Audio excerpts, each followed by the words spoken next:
Earlier, I did a Trader Joe's haul and I mentioned that I was gonna make some tabbouleh.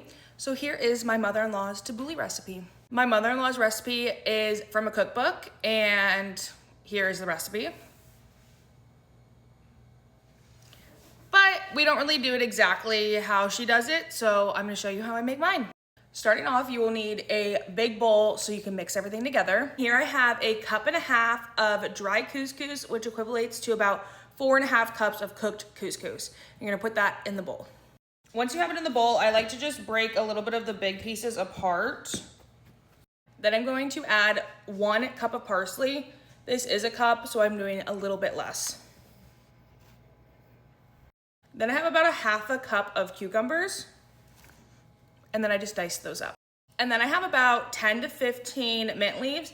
I honestly did 12, so anywhere in between there. And I just dice those up really small. And this is what we're looking like so far. And then I have about 7 cherry tomatoes that I diced up into like bite-sized pieces, and I'm gonna add those in. And then I'm gonna start with about 1/2 cup of feta. I might need more, so I'm just gonna taste as I go. Add that in. And then I'm gonna give this a good mix before I add the dressing. Okay, if I'm being honest, that was not enough feta at all.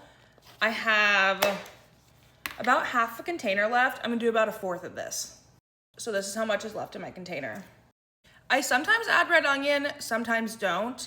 I'm making this for my fiance and I don't really know what he's in the mood for, so I'm gonna leave it out now and I might add it later.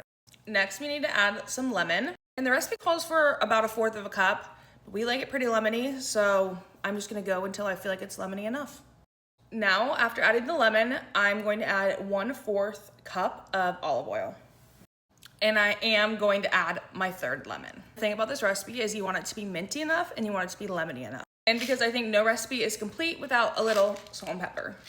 When you're done, it should look something like this. And let's do a little taste test. See if we need to add anything. Got a bite with everything on it. I don't think it needs anything. I think what it needs is to sit in the fridge, have everything marinate, and then enjoy it tomorrow. Let me know if you try it.